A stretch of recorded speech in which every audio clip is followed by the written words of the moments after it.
Muy buenas tardes. Les doy la bienvenida a todas y todos a este evento denominado la publicación en las revistas de investigación académica en Derecho, organizado por la revista Derecho PUC en el marco del Encuentro Anual de Investigación, Innovación y Creación 2022. Agradezco también la gentileza de los ponentes que hoy nos acompañan, la profesora Patricia Urteaga, la profesora Giovanna Reyes y el profesor Abraham Siles. Como todas y todos ustedes saben, porque eso está anunciado en la publicidad del evento, nuestros ponentes van a responder a 3 preguntas, ¿no? La primera pregunta es, ¿qué diferencia a una revista de investigación académica respecto de las revistas profesionales? La segunda es, ¿qué es la evaluación por pares y en qué aspectos incide esta revisión? Y la tercera es, ¿cuál es el estándar de plagio que rige en estas revistas, ¿no? Es decir, en las revistas académicas. Entonces, cada uno de nuestros ponentes va a tener 15 minutos como máximo para responder estas preguntas, luego de lo cual ustedes, el público, van a tener también tiempo para hacer sus preguntas utilizando el chat. A medida también que nuestros ponentes vayan participando, ustedes pueden en el chat ir colocando sus dudas, sus comentarios, sus consultas, y nosotros, el equipo de la revista, vamos a irlas recogiendo, integrando, para que hacia el final nuestros ponentes puedan resolverlas. Entonces, dicho esto, y pidiéndoles también siempre tener apagado el audio, ¿no? Para no interrumpir las exposiciones de cada uno de nuestros ponentes, vamos a resolver la primera pregunta, que, como les había anunciado, es ¿qué diferencia a una revista de investigación académica respecto de las revistas profesionales? Y esta pregunta la va a resolver la profesora Patricia Urteaga Crovetto, que es profesora principal de la Pontificia Universidad Católica del Perú. Ella obtuvo su licenciatura de Derecho por la PUC y tiene un máster y un doctorado en antropología por la Universidad de California, Berkeley. Sus temas de investigación versan sobre recursos naturales, derechos indígenas, industrias extractivas y agua en la Amazonía y los Andes, y ha trabajado con organizaciones indígenas. Estimada Patricia, te cedemos la palabra y muchas gracias por estar en este evento. Gracias, Ingrid. Yo también agradezco a la revista, a Marco, bueno, y a todos los presentes por la invitación a este evento. No sé si puedo compartir la pantalla Sí, porque sí se tengo un puede porque PowerPoint, eres sí, ¿no? coanfitriona. Podrías Perfecto. tocar compartir ahí para que lo logres, Mm, sí. Y te pediríamos si podías subir un poquito tu audio para poder Sí, escucharte un poquito mejor. a ver, un ratito. Ya, ahora sí. Bueno, yo les voy a hacer una presentación muy cortita, un poco para responder la pregunta que Ingrid mencionó, ¿no? ¿Cuáles son las diferencias entre las revistas académicas y las profesionales? Tengo entendido que este es un tema importante para la revista porque siempre suelen llegar artículos que no corresponden al tipo de revista que es, ¿no? Derecho Público, que es una revista, digamos, académica de investigación, ¿no?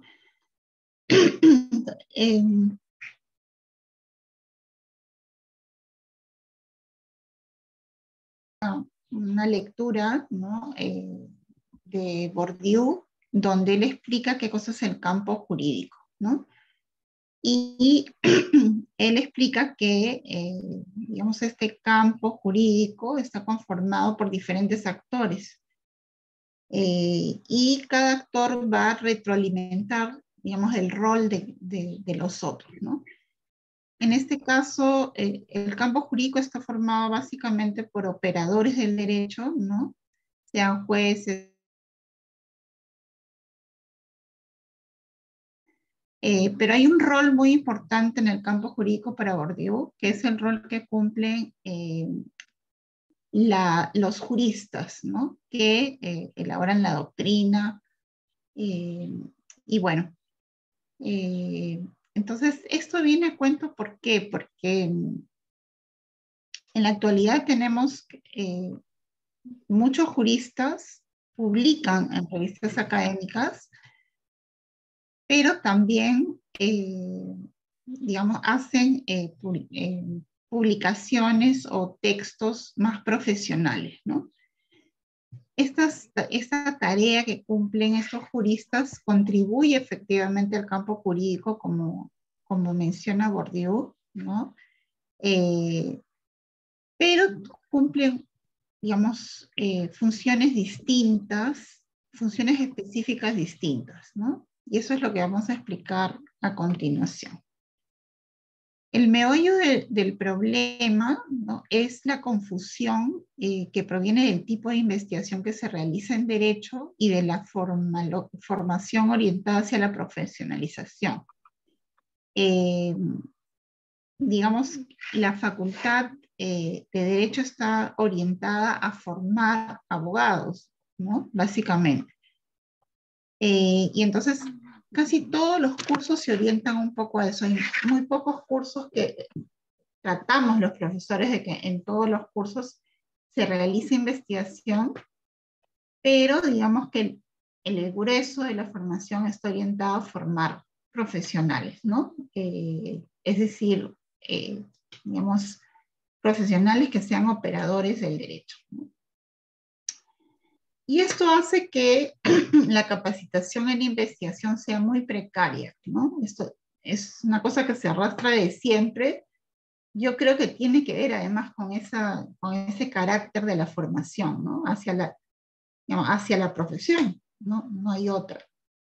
Entonces, y esto lleva a pensar, ¿no? Que la investigación en derecho es solamente argumentativa, ¿no? Y que lo que interesa, ¿no? Es la lógica del discurso, ¿no?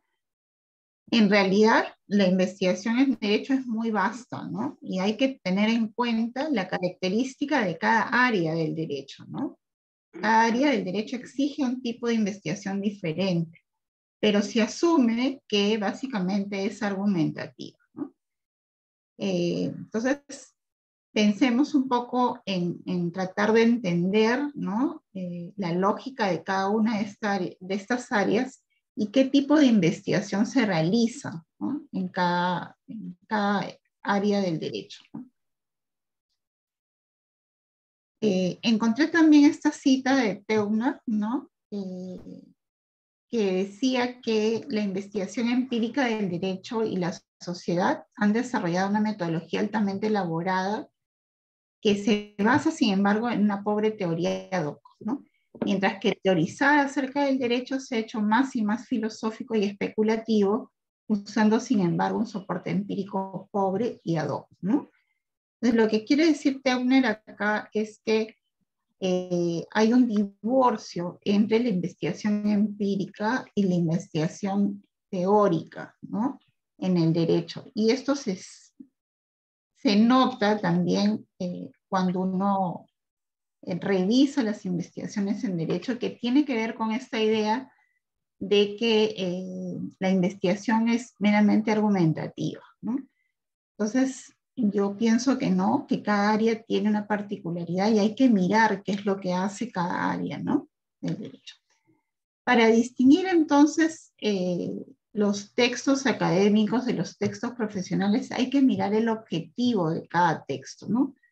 En el caso de los textos profesionales, el objetivo es aportar para mejorar la práctica jurídica, ¿no? Aportar con reflexiones o planteamientos para mejorar la práctica jurídica. Mientras que los textos académicos básicamente se trata de aportar al conocimiento y a la ciencia jurídica. Es decir, el trabajo académico que uno hace trata de llenar un vacío.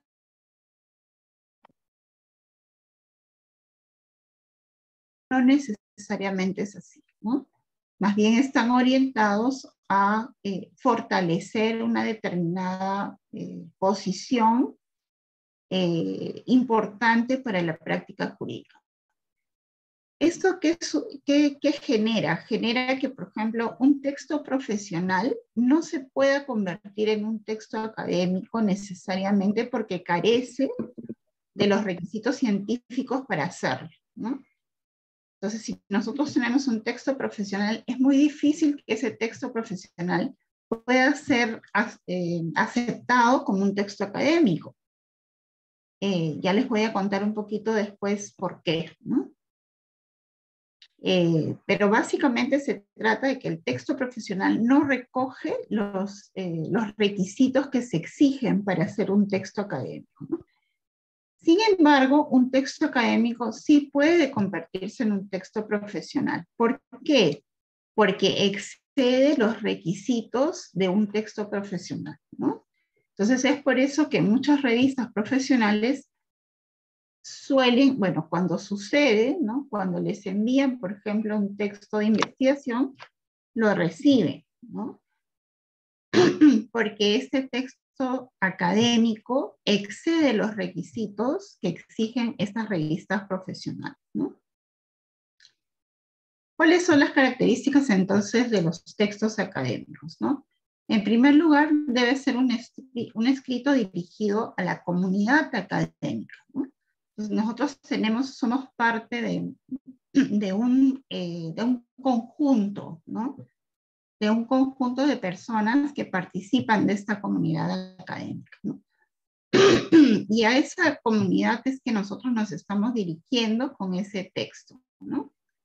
Buscamos entonces comprobar una hipótesis como respuesta a una pregunta de investigación. El texto tiene que demostrar algo que yo creo que es la respuesta a una pregunta, ¿no? Digamos, yo empiezo la investigación planteándome un interrogante, ¿no? Y esa interrogante la voy a responder a través de, digamos, la aplicación de técnicas que me permitan a mí recoger evidencia que compruebe mi hipótesis, ¿no? En tercer lugar, el texto académico demuestra conocimiento con lenguaje científico y de forma sistemática, ¿no? Utiliza argumentación y explicación causal. No solamente argumentación, pero también digamos, un tipo de explicación causal, ¿no? Además, en cuarto lugar, presenta un metadiscurso y diferencia las diversas partes del texto, ¿no? Las diferencia delimitando los comienzos y los finales, ¿no? Entonces, hay un formato ahí que se tiene que seguir, ¿no? Además, el texto académico es intertextual porque se construye a partir de textos ajenos. También puede incluir información de fuentes primarias, pero básicamente siempre hay que recurrir a textos, digamos, a textos de fuentes secundarias, ¿no? Y se utilizan diferentes tipos de citas, ¿no? Además, el texto académico se divide en introducción, métodos, resultados y discusión. Generalmente es así, ¿no? A veces, por muchos abogados envían sus textos a las revistas y las revistas dicen, pero tiene usted que explicar cuál es su metodología, ¿no? Pero los abogados solemos olvidar el método siempre, ¿no? Perdón. Entonces, el séptimo elemento de un texto académico es que contiene elementos o ideas, perdón, conceptos o ideas que la comunidad académica comparte, ¿no? Y utiliza teorías científicas, ¿no? En octavo lugar, cuenta con un aparato bibliográfico, ¿no? Miren todas estas características de un texto académico. En el caso de los textos profesionales, yo he puesto ahí como ejemplo un dictamen o informe jurídico, ¿no? Tiene las siguientes partes, ¿no? Por ejemplo, empieza con los antecedentes del hecho, ¿no? Para reconstruir un poco lo que se está investigando, lo que se está planteando, ¿no? Y luego se plantea la cuestión jurídica que uno quiere desarrollar, ¿no? Luego viene la normativa aplicable, los fundamentos jurídicos, la conclusión, el lugar, la fecha y la firma, ¿no? Este es un esquema muy básico de un dictamen o un informe jurídico, ¿no? ¿Esto qué significa, ¿no? En términos, digamos, comparativos con el texto académico, ¿no? En primer lugar, que los artículos profesionales empiezan con una afirmación, ¿no? Yo voy a desarrollar un tema que estoy afirmando que es de determinada forma, ¿no?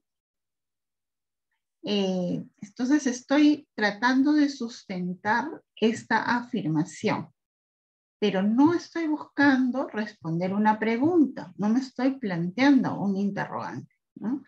Sino estoy desarrollando un tema, digamos, desde el principio, ¿no? Estas cuestiones jurídicas que se plantean ya están determinadas. No es un hallazgo al que yo llego después de un análisis, no es, ¿no? Se trata de desarrollar, no sé, por decirles, una posición sobre un tema específico, ¿no? Generalmente, este tipo de artículos contribuye a plantear una posición doctrinal o jurisprudencial y, por tanto, ayuda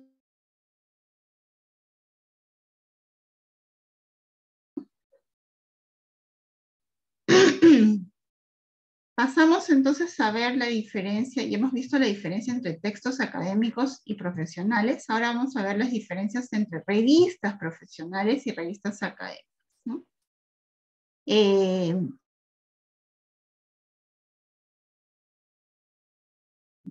Digamos, reciben textos de autores que son expertos y que se dirigen a la comunidad profesional, ¿no? Son básicamente operadores del derecho, ¿no? En el caso de las revistas académicas tienen autores que son expertos también y que escriben para un público especialista, ¿no? Por ahí, digamos, no hay mucha diferencia. En segundo lugar, las revistas profesionales versan sobre un tema que importa a un sector profesional, ¿no? Como por ejemplo, cuestionar una línea jurisprudencial o sentar una posición doctrinaria, ¿no? También pueden recibir investigaciones, ¿no? Digamos, nuevas, pero no, ese no es su core business, ¿no? Ese no es el corazón, digamos, de las revistas profesionales. no necesariamente tienen un canon o un formato científico, mientras que en el caso de las revistas académicas sí deben seguir un canon o un formato de la propia revista, ¿no? Tienen que tener un abstract de tantas líneas, la bibliografía tiene que recoger las referencias en un determinado formato, las notas, ¿no? Deben ser o a pie de página o al final del texto, en fin, hay todo. Ahora vamos a ver el caso de una revista y hay una serie de indicaciones que tiene que seguir el autor, ¿no? Las revistas profesionales no ofrecen arbitraje, ¿no? Mientras que las académicas, para las académicas el arbitraje, y generalmente doble ciego, es indispensable. Tiene un comité editorial académico editorial, ¿no? Que debe ser conformado por personas que tienen prestigio académico. En el caso de las revistas profesionales, la institución editora no es académica, mientras que en el caso de las revistas académicas, generalmente la institución editora es académica, ¿no? Entonces ahí hay varias, digamos, hay una sola coincidencia, una cosa parecida, pero el resto son diferencias que pueden marcar, digamos, la distinción entre un tipo de textos y el otro, ¿no? Entre un tipo de revistas y las otras, ¿no? Acá, por ejemplo, tenemos el caso de una revista, esa es Transnational Environmental Law, ¿no? Es una revista muy prestigiosa. Bueno, que recibe textos de todo el mundo, ¿no? Sobre derecho ambiental. Y estas revistas tienen unas instrucciones, ¿no? Para enviar los artículos, los manuscritos, ¿no? Miren ustedes las instrucciones. Hay 3 páginas de instrucciones, ¿no? Sobre los cuadros, sobre los intereses, digamos, que pueden estar colisionando, sobre el tipo de manuscrito que ellos reciben, en fin, sobre el spelling, sobre, bueno, mil cosas, ¿no? La extensión del texto, etc. Y entonces uno tiene que seguir esas instrucciones, ¿no? Porque si no, digamos, de plano ya la revista lo rechaza, ¿no? Entonces, esto, por ejemplo, no existe en las revistas profesionales, ¿no? Yo no he visto, por lo menos, revistas que exijan este nivel de rigurosidad. Estas son algunas de las revistas profesionales que, como les digo, sí pueden en algunos casos recibir investigaciones o textos académicos, pero, digamos, ellos no ponen los requisitos para que ese texto sea de determinada manera, ¿no? Mientras que en las revistas académicas sí ponen todos estos requisitos, ¿no?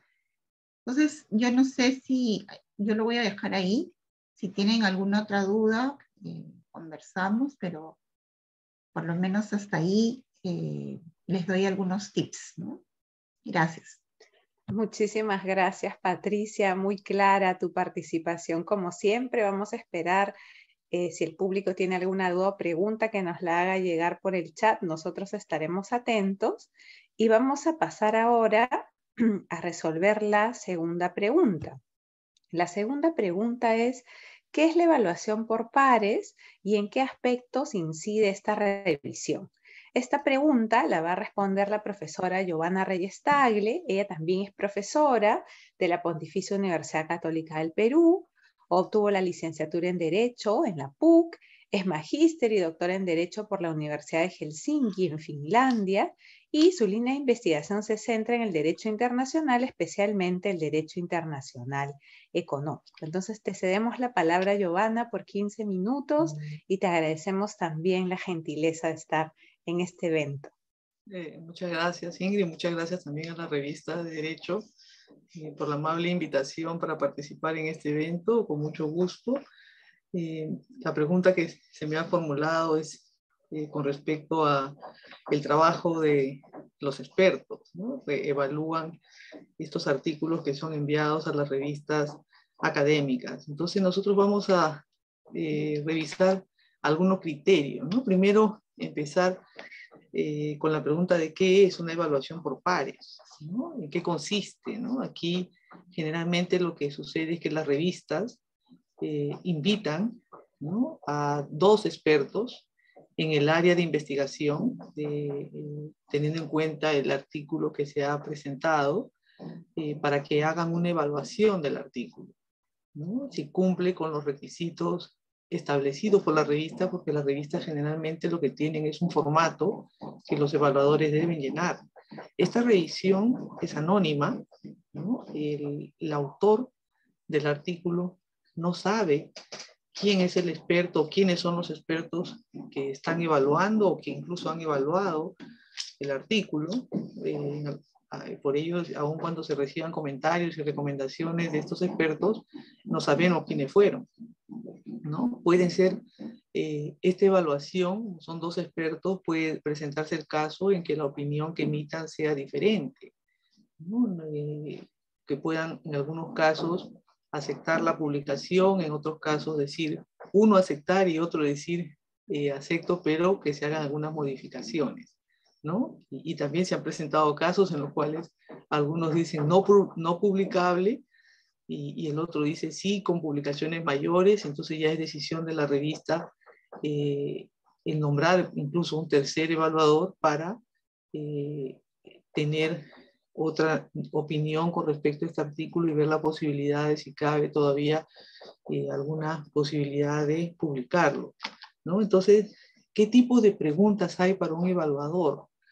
Si nosotros revisamos los formatos de las distintas revistas en Derecho, incluso de las revistas Ciel o Scopus, podemos observar que las preguntas que se les hace al evaluador, el tipo de preguntas puede diferir con respecto a si son abiertas o cerradas, ¿no? En algunos casos, algunas revistas tienen un formato donde el evaluador lo que va a hacer es, con estas preguntas abiertas, ¿no?, responder, escribir una respuesta a cada pregunta y opinar con respecto al artículo. En otros casos, algunas revistas tienen preguntas cerradas, donde se marca en cada rubro sí, no, y se le da un espacio al final al evaluador para que pueda agregar observaciones, recomendaciones, para que se hagan correcciones. Entonces eso también va a depender, ¿no?, de la revista, el margen que le da al evaluador para poder contestar cada pregunta.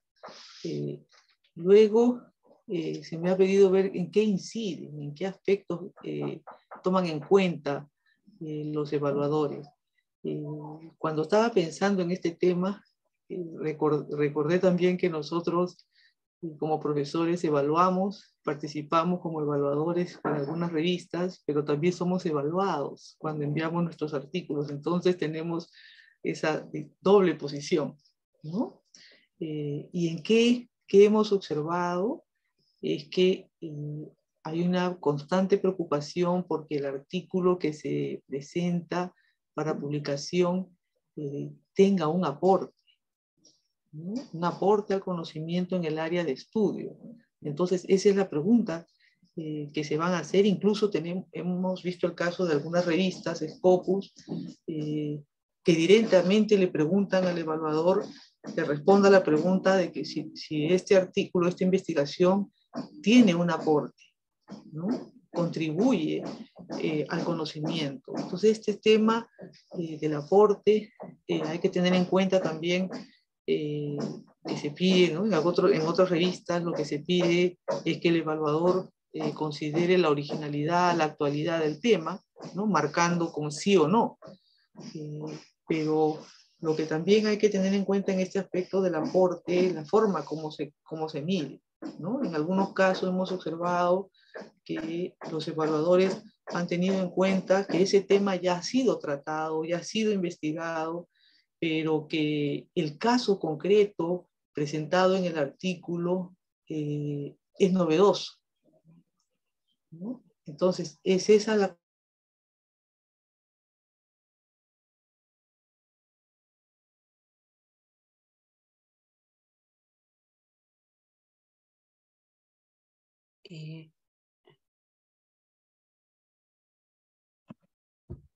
cuales se va a prestar atención en un artículo.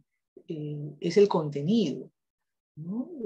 Ya la doctora Patricia nos ha explicado las diferencias o las características que tiene un artículo académico, y efectivamente nosotros observamos, y eso también va a depender de la revista, se le solicita a los evaluadores que observen, que noten si el artículo tiene una hipótesis de investigación. En algunos casos se plantea en los términos de tesis planteada o un planteamiento, y que se identifique también si hay un objetivo de la investigación y una metodología que se ha utilizado, ¿no? Entonces lo que hace el evaluador es hacer esta revisión de si tenemos la pregunta de investigación, el planteamiento, qué objetivo se formula el autor, y si la metodología que ha seleccionado es la adecuada para responder esa pregunta, y si en el texto se puede observar que efectivamente a través de esa metodología se ha logrado el objetivo de la investigación y contestar la pregunta planteada o demostrar la hipótesis también que se ha expuesto en el artículo, ¿no? Otro rubro que también es importante en estas revistas, especialmente si nosotros queremos publicar en una revista Scopus, Cielo, es el requisito de la bibliografía, ¿no? ¿Por qué es importante la bibliografía? No se trata de una mera lista de artículos y libros que vamos a colocar como referencias al final del texto, sino que esta bibliografía van a permitir observar al evaluador si el artículo presentado tiene el suficiente sustento teórico, ¿no? De qué manera se apoya en las investigaciones previas, y por lo tanto si hay suficiente evidencia, ¿no?, de la investigación que se viene realizando. Además hay que tener en cuenta también que si bien se va a notar este sustento teórico y la evidencia que se presenta en el texto,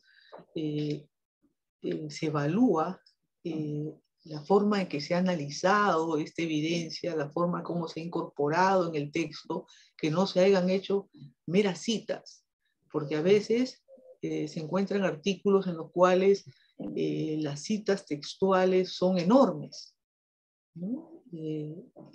O el texto tiene 15 o 20 páginas escritas con muchas citas y muy poco análisis, ¿no? Entonces, inmediatamente surge la pregunta de ¿cuál es el aporte del autor? Porque lo que no buscan estas revistas es que se repita los estudios previos, o que se hagan un resumen de lo que ya se investigó. Entonces, por eso los evaluadores toman en cuenta la forma como se está utilizando estas citas, esta referencia, cómo se está construyendo los argumentos, ¿no? Y aquí viene algunas preguntas que se formulan también los evaluadores o que se observan, ¿no? Cuando tienen estos artículos, ¿no? De qué manera se ha tratado el tema planteado en el artículo, ¿no? La argumentación es sólida. Hemos visto en algunos casos, en algunas revistas, que algunos evaluadores han llegado a esa conclusión. La argumentación es sólida, porque es eso lo que también se va a considerar. ¿no? Y no solo eso, sino también el orden en que se presenta, la coherencia que se presenta, la claridad en el texto. Y esto ayuda mucho para que ese artículo pueda ser bien evaluado y tener la posibilidad de ser publicado, ¿no? Porque, como decía hace un momento, el sustento teórico, la bibliografía son importantes, las citas, las referencias que hay que hacer, pero sin una argumentación sólida, sin una coherencia, sin un orden, sin una claridad en el texto, va a ser muy difícil que ese artículo pueda pasar a publicación, ¿no? Y a esto va asociado a otro tema que también se ha podido observar en los artículos, ¿no? La primera frase que ustedes pueden leer en pantalla, el trabajo está bien redactado y su lectura es fácil, es anónima, pero es la expresión redactada por un evaluador de una revista Scopus, ¿no? Y cuando se le consulta si la argumentación, si el texto está, tiene una argumentación clara, sólida, coherente, y él responde, el trabajo está bien redactado y su lectura es fácil, ¿no? Entonces, ¿a qué nos lleva este comentario? En la importancia de la forma como se redacta el texto, ¿no? ¿Por qué? Porque de la redacción va a depender que se comprendan los argumentos, que la presentación de los resultados sea clara, ordenada, ¿no? Y que se pueda hacer también la discusión que sea entendible para el lector, ¿no? Y los primeros van a ser los evaluadores, ¿no? Y además también influye mucho en las conclusiones a las que se llega, ¿no? Entonces, es un proceso de evaluación que tiene en cuenta estos elementos que estamos indicando y que guardan una estrecha relación, ¿no? Desde el inicio hemos indicado el tema del aporte, la construcción del contenido, los argumentos, y hemos pasado a la redacción porque se presentan casos en los cuales la mala redacción o los errores que puedan existir van quitando los puntos, ¿no? Va siendo difícil, engorrosa la lectura y hace que incluso se pueda devolver el artículo y no recomendarlo para una publicación, ¿no? O decir, el artículo tiene que ser totalmente revisado en su redacción. Entonces, para poder cumplir con los 15 minutos que se me ha asignado, en conclusión, quisiera recomendar algunas cosas, ¿no? Determinar si el tema investigado contribuye a difundir el conocimiento en el área de estudio, ¿no? ¿Qué es lo que nosotros como autores vamos a aportar, ¿no? Y no perder de vista el argumento principal del artículo y la metodología para desarrollarlo, ¿no? Y lo cual se va a demostrar, se va a evidenciar también en la forma como nosotros hemos estructurado, dividido ese artículo, ¿no? Y algo que siempre hay que tener en cuenta es el cuidado de la redacción, ¿no? Hemos visto algunos artículos con los errores de las citas mal realizadas, ¿no? A veces citas textuales donde se ponen las primeras comillas y las segundas no, y a veces incluso errores gramaticales y ortográficos, ¿no? Lo cual va dando una mala señal al evaluador de que no se ha tenido el cuidado debido, ¿no? Entonces, yo quiero detenerme aquí para cumplir con los 15 minutos, y en todo caso tener, por supuesto, mi disposición para poder responder las preguntas que el público tenga. Muchas gracias. Y Muchas gracias a la profesora Giovanna Reyes por la claridad también, por la amabilidad. Ya por ahí se le ha formulado alguna pregunta. Si alguien más tiene dudas o consultas, por favor, colocarlas en el chat. Y ahora vamos a responder la última pregunta que está a cargo del profesor Abraham Siles. El profesor Abraham Siles Vallejos es profesor principal de la Pontificia Universidad Católica del Perú, donde ha obtenido la licenciatura en Derecho, el grado de magíster y también de doctor. En la actualidad es coordinador tanto del área de Derecho Constitucional como del Grupo de Investigación en Derecho Constitucional y Derechos Fundamentales de la PUC, y sus temas de investigación se centran en el derecho constitucional, el derecho internacional de los derechos humanos y el sistema de justicia. El profesor Siles va a responder la tercera pregunta, que es: ¿cuál es el estándar de plagio que rige en las revistas académicas? Muchas gracias también, Abraham, por la disposición, y tienes 15 minutos para poder dar tu respuesta, por favor. Bien, muchas gracias a la doctora Ingrid Díaz y también a mi colega y amigo Marco Rodríguez por esta gentil invitación a compartir algunas reflexiones sobre lo que es el plagio, en particular el plagio académico, ¿no? Un concepto fundamental, pues, en la esfera de la investigación científica, universitaria, ¿no? Yo quisiera que, por favor, me permitan hacer unas reflexiones de orden general antes de enfocarme con más precisión en la respuesta a la pregunta, la distinción entre el plagio académico y el plagio legal. Y quisiera comenzar resaltando a un nivel muy básico la importancia del conocimiento siempre, en todo tiempo, y quizás en especial, claro, cómo no, en nuestro mundo actual. Quería contarles, por ejemplo, ¿no?, que estoy leyendo un libro que me está impresionando mucho, ¿no? Es el libro de Irene Vallejo, no sé si ustedes lo conocen. Su título es El infinito en un junco. Acá lo tengo, ¿no? Este libro se refiere a la invención de los libros en el mundo antiguo.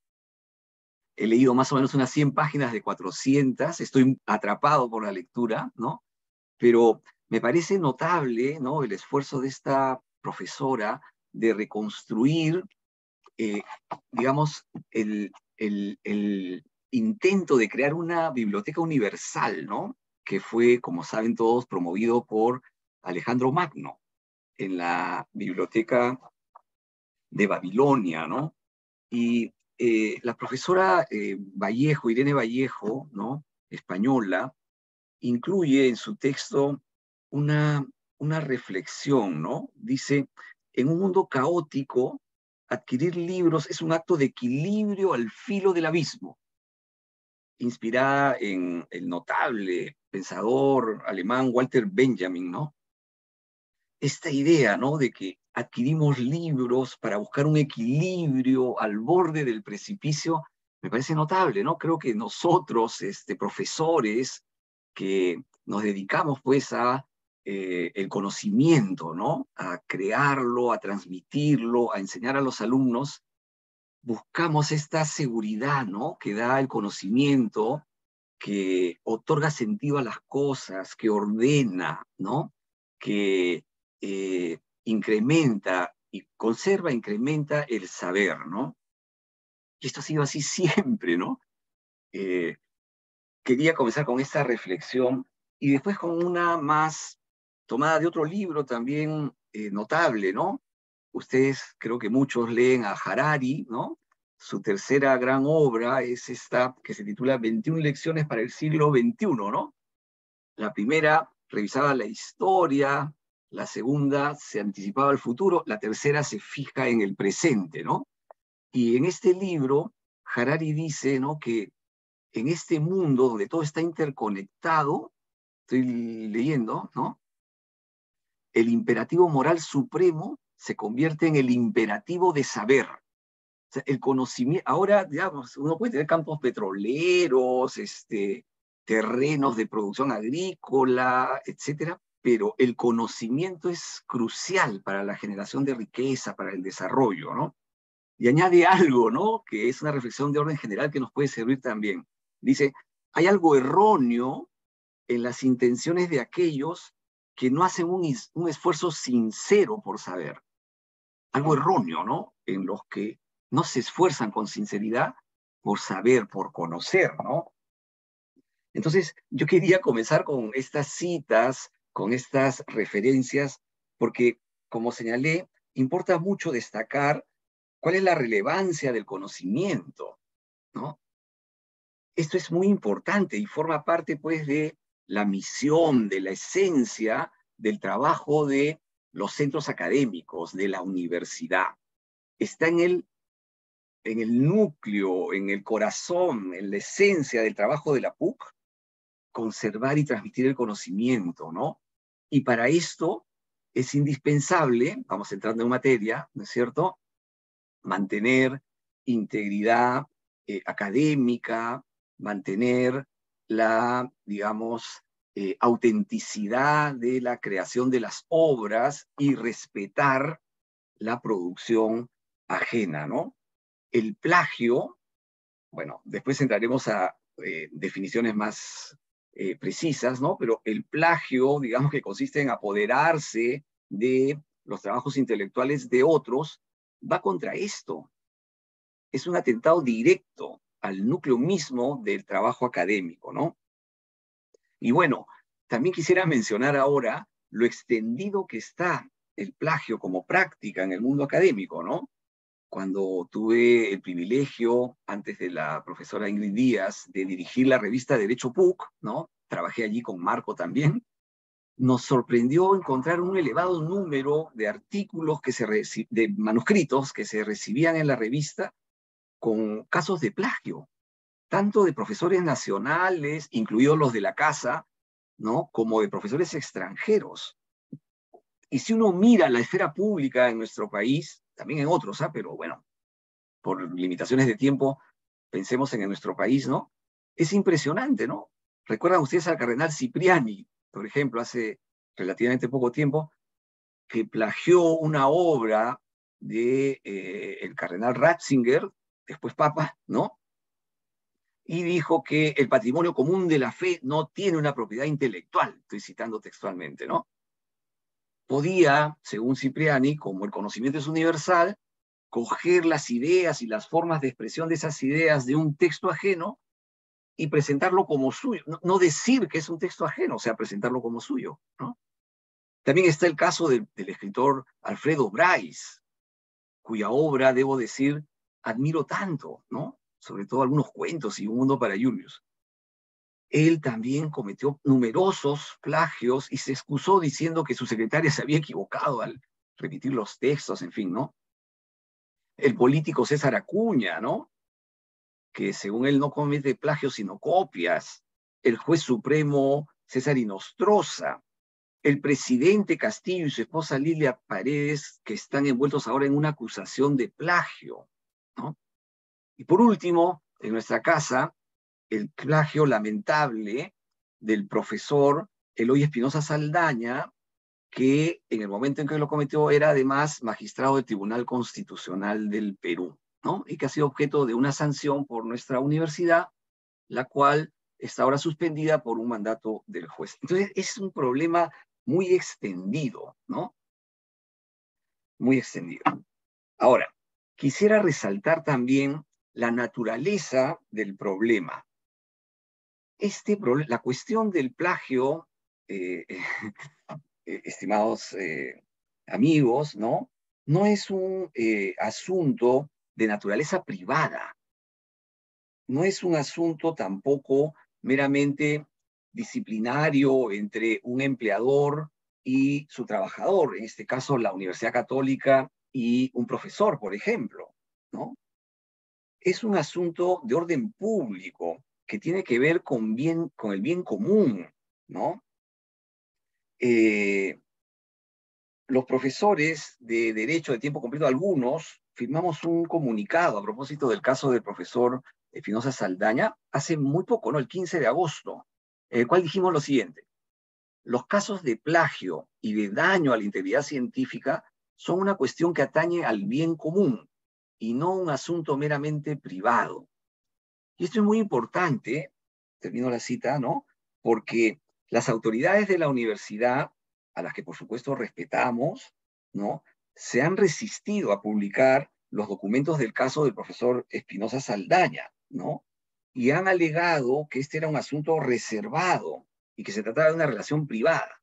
Entonces ha sido necesario que el tribunal, ¿no?, un órgano de supervisión, de la transparencia y el acceso a la información, le diga a la universidad que en verdad la universidad tiene encomendado un servicio público y que los asuntos de orden disciplinario para profesores que van contra los estándares de ética académica son también interés de todos y se relacionan con estos bienes públicos, ¿no?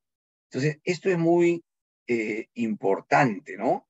Porque hay que insistir en este vínculo entre la integridad científica, la honestidad intelectual, la defensa de la verdad y la ética como esencial en el trabajo universitario, ¿no? La transparencia y la rendición de cuentas son también fundamentales en el ámbito de la investigación científica, así como también la deliberación, ¿no? El debate. Ahora estamos reunidos pues para discutir esta clase de cosas, lo que creo que hay que celebrar, ¿no? La deliberación pública y democrática sobre cómo resuelven las autoridades no es una erosión de su legitimidad, sino más bien una afirmación de la misma con aportes que pueden ser de sentido crítico, ¿no?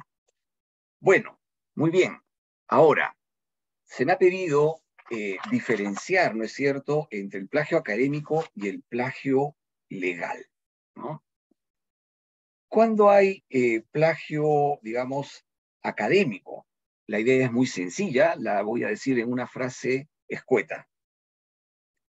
Si se copia la obra de otro sin citar la fuente, esta es una conducta incorrecta, antiética, que va contra la ética de la investigación académica, aunque no esté eso protegido por la legislación sobre derechos de autor o sancionado en cualquier otro sector del ordenamiento jurídico, ¿no?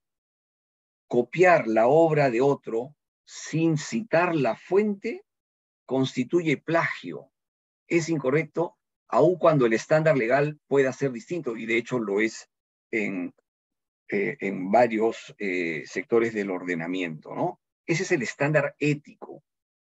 Si usted va a utilizar un texto, por ejemplo, hablemos de textos por sencillez, ¿no?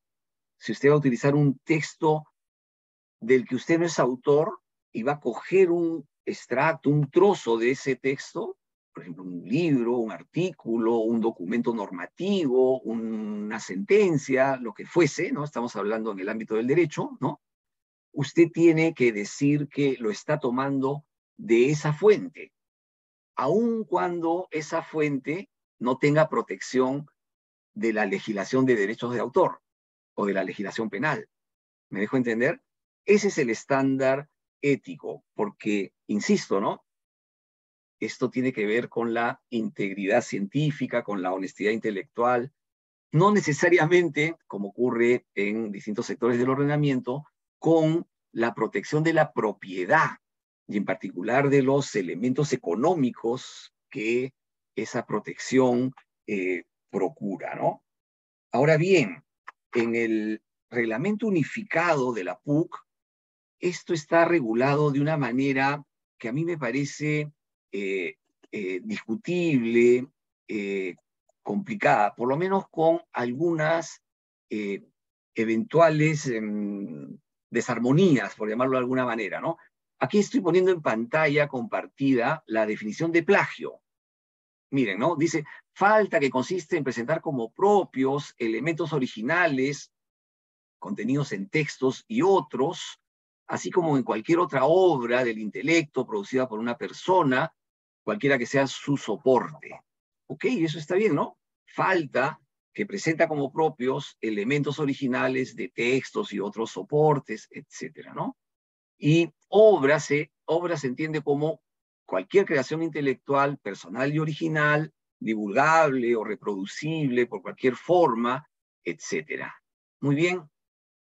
Esta es la definición de plagio de este artículo 6, apartado 11 del Reglamento Unificado de la PUC. Pero miren lo que dice digamos, el numeral 21 del anexo, el anexo 1 del Reglamento Unificado. este numeral 21, que estoy poniendo también en pantalla compartida, dice, ¿no? Perdón, en el anexo 1 se refiere a la clasificación de las faltas, ¿no? Y dice que el plagio es una falta grave, como ven ustedes aquí. Pero dice, comete plagio o cualquier otro acto análogo, cometer plagio o cualquier otro acto análogo es una falta grave porque se presentan ideas ajenas como si fueran propias, y añade, sin respetar los derechos de autor de un tercero.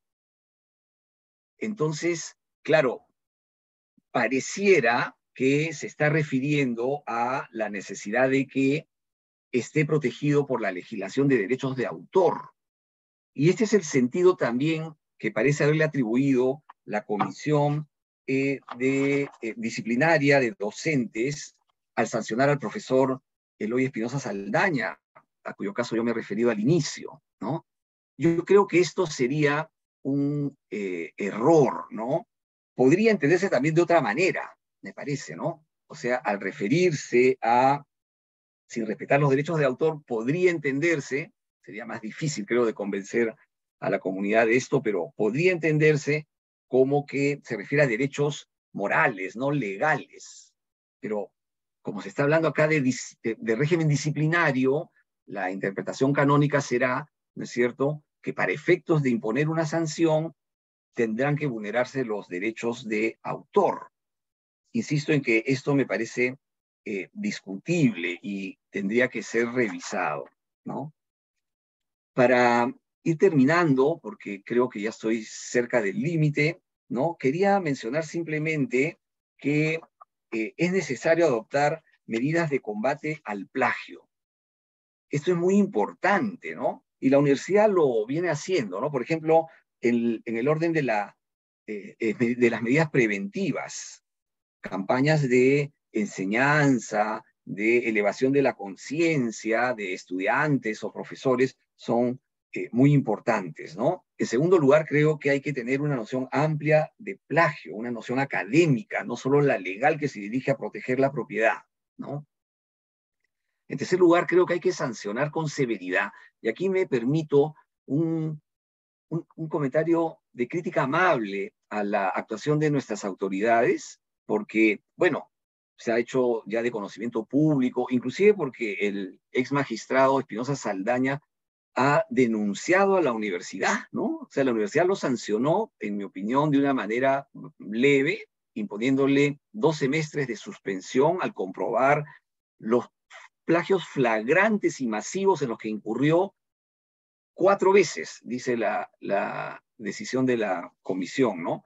Pero a mí me parece que la comisión, si bien hace una argumentación muy consistente y muy sólida para acreditar la comisión del plagio, no razona adecuadamente al graduar la sanción, ¿no?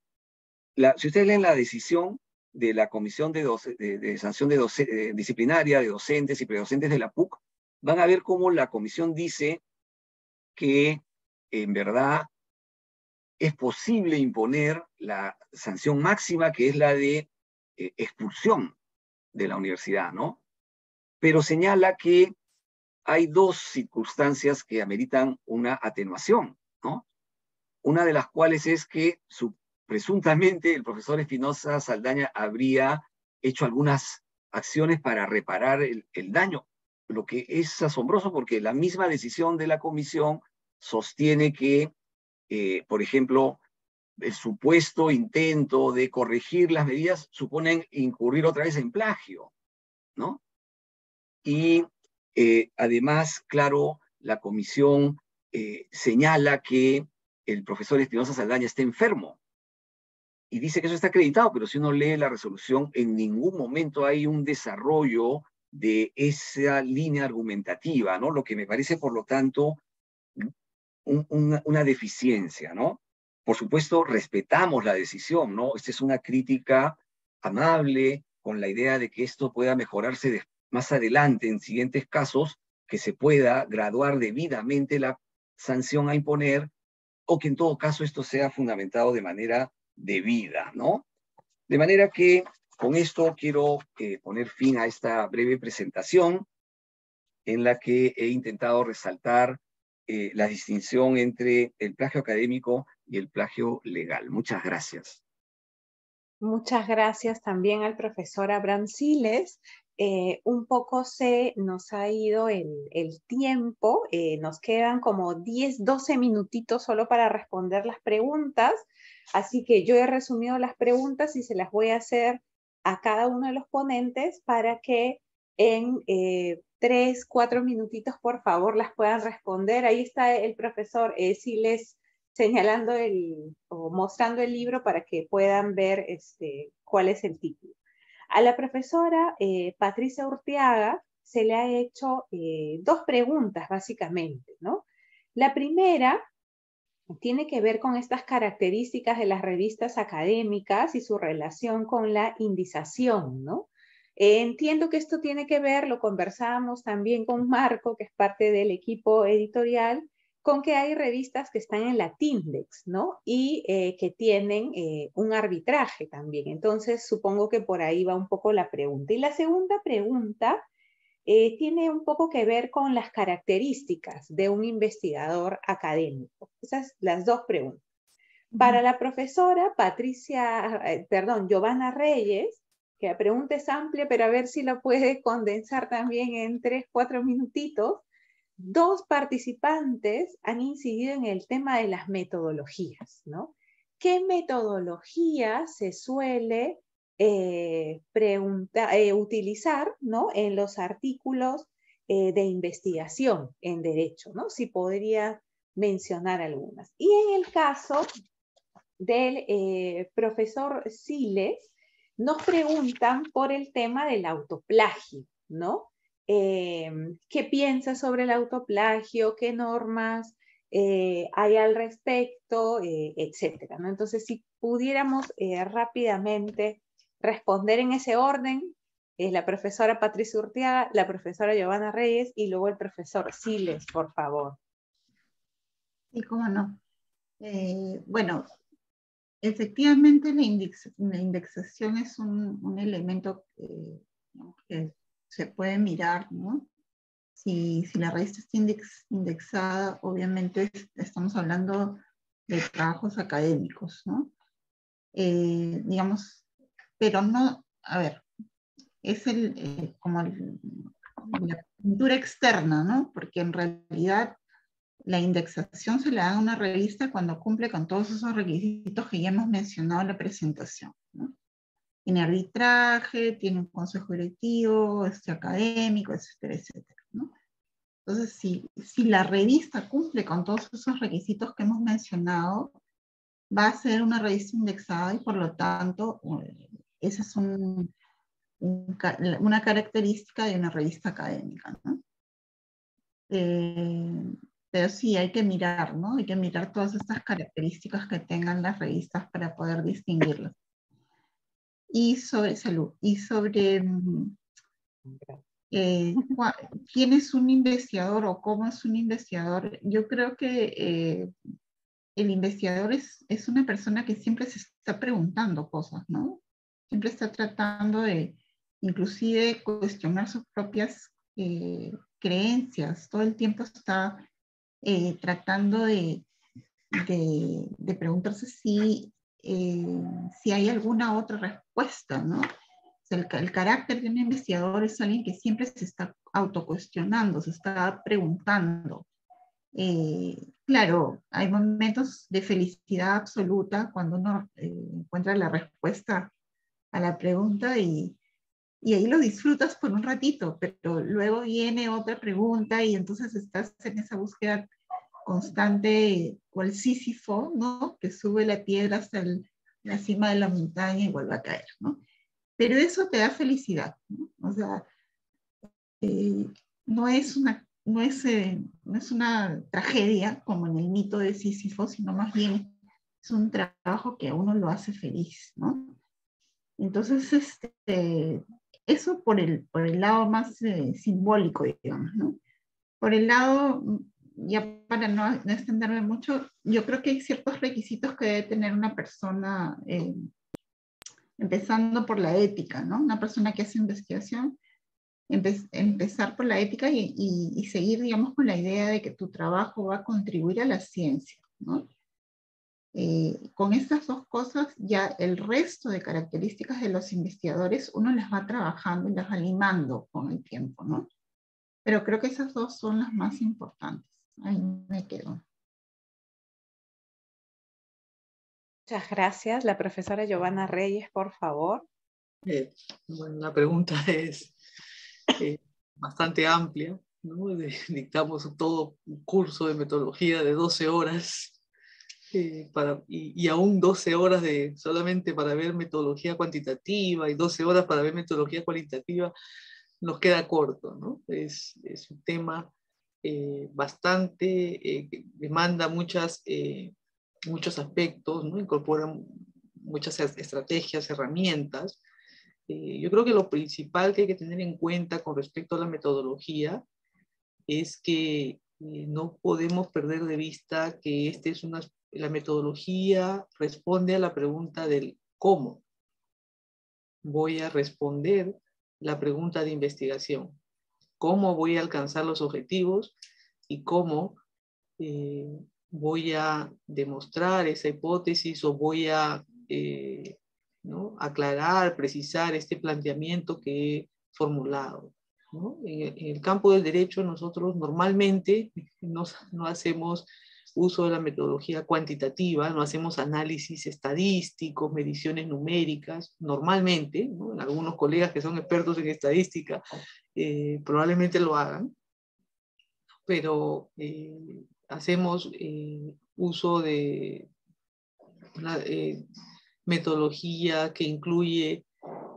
un análisis ya de tipo o un trabajo de tipo dogmático, exegético, ¿no? Hacemos investigaciones tipo cualitativas, ¿no? Pero eso, la metodología que se use va a depender mucho de cómo estamos planteando, ¿no? el tema, ¿no? Podemos utilizar estudios de casos, ¿no? De un solo caso a partir del cual podemos hacer todo un análisis y aportar al conocimiento.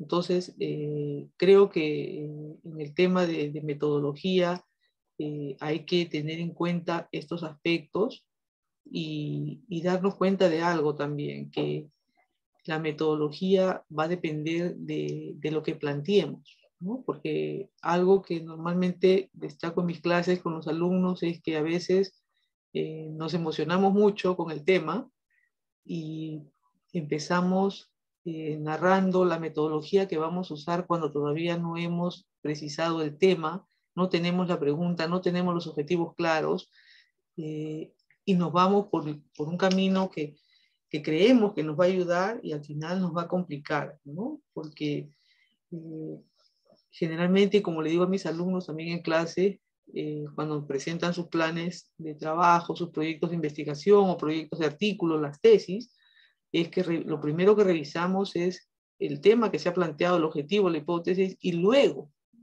cuando ya hemos trabajado bien ese tema, nos vamos a responder la cuestión de la metodología, ¿no? Entonces creo que esos aspectos y por supuesto si requieren más información sobre el tema de metodología, con mucho gusto podemos ayudar, ¿no? Y brindar las lecturas o recomendaciones adicionales. Muchas gracias también a la profesora Giovanna Reyes y finalmente el profesor Abraham Siles, por favor. Gracias, Ingrid. A mí se me pregunta por el concepto de autoplagio, ¿no? Y bueno, en verdad el sentido común nos dice que no puede considerarse plagio el que uno hace de su propia obra, ¿no? Digámoslo así. Si un autor ha escrito ya un texto y luego lo vuelve a publicar o lo introduce a veces de manera parcial en uno nuevo, ¿eso calificaría como plagio? ¿Por qué? ¿No? Esa es la interrogante que puede surgir y que muchos de nosotros tenemos seguramente, ¿no? Pero permítanme decirles, pues, estimados amigos, que la razón de la prohibición del autoplagio está en que a ver, por supuesto que el plagio es es un robo, ¿no? Es apropiarse de la propiedad ajena, de acuerdo, la propiedad intelectual, ¿no? Pero el plagio es también, y quizás sobre todo, una impostura, ¿no? Una simulación, un aparentar algo que no se es o que no se tiene, ¿no? Y en el caso de el autoplagio, lo que ocurre, o lo que puede ocurrir, digamos, es que el autor ya ha publicado el texto, y si lo vuelve a publicar, por ejemplo, en una revista académica o en un libro, esto puede enviar un mensaje equivocado, engañar a la comunidad académica o a la editorial, etcétera, ¿no? ¿Por qué? Y no merecería un reconocimiento, ¿no es cierto? Porque, claro, al publicarse se busca difundir el conocimiento, pero eso trae, junto con la publicación, un reconocimiento al trabajo publicado, ¿no? Y entonces, volver a publicar algo que ya se publicó no merece, pues, ese reconocimiento o ese bono, por ejemplo, en términos económicos o en términos de créditos para un eventual ascenso o para postular a un puesto en la universidad o en el ámbito de las instituciones públicas, etcétera, ¿no? Este es el tema con el autoplagio. Ahora, hay autores, por ejemplo, el profesor Alejandro Miranda Montesinos, ¿no? Que publicó un texto sobre plagio y ética de la investigación científica en la Revista Chilena de Derecho del año 2013, ¿no? Señala estos criterios, ¿no? Pero él dice también que, digamos, es perfectamente lícito volver a publicar un trabajo en una nueva publicación, en un libro, una revista. Por ejemplo, si hay barreras de acceso a la obra o si se publica en otro idioma, ¿no? Son supuestos fácilmente imaginables, ¿no? O también si algo ha quedado muy bien expresado, pues, ¿no? El autor está contento con la fórmula que acuñó para expresar una idea. Hombre, ¿cómo no se va a admitir que se repita eso en el nuevo texto, ¿no? Si ya quedó muy bien expresado. Perfecto, ¿no?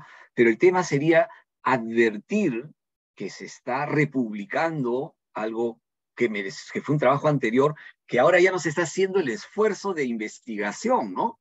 Porque el plagio y también el autoplagio suponen, pues, ir contra esta ética del esfuerzo, ¿no? De la creación, del trabajo que da a luz nuevo conocimiento, ¿no? Pero si yo cito en mi nuevo texto lo que publiqué antes y lo advierto claramente, eso no sería un problema, ¿no? Bien, gracias. Muchas gracias al profesor Siles también. Sé que hacia el final se han colocado muchas preguntas en el chat. Ya por el tiempo nosotros no podemos seguir absolviéndolas, pero queremos agradecerle primero a los ponentes por su claridad, por haber estado dispuestos a participar de este evento, a absolver las preguntas también del público, agradecer al público también por haberse conectado y les invitamos a seguirnos a la revista Derecho PUC en redes sociales, ¿no? Tenemos Instagram, tenemos Facebook, tenemos también, Marco, Twitter, ¿no es cierto? Sí, yo que soy un Twitter poco y LinkedIn. antitecnológica. Sí, también nosotros vamos también colocando información vinculada a los temas que hemos trabajado hoy día con los profesores. En nuestra página web tenemos unas reglas o unas normas éticas que les invitamos también a revisar. Pueden quizás absolver varias de las dudas o preguntas que aquí se han planteado. Y bueno, nuevamente agradecer a la organización de este encuentro, ¿no? De investigación e innovación de la Universidad Católica, y ojalá que pronto nos podamos volver a encontrar para seguir conversando estos temas que son de tanto interés, ¿no? Nuevamente, muchas gracias y damos ahora sí por finalizado el evento. Muchísimas gracias. Hasta luego. Que tengan muy buenas tardes. Gracias. Nos vemos. Por la invitación. A ustedes, muchas gracias.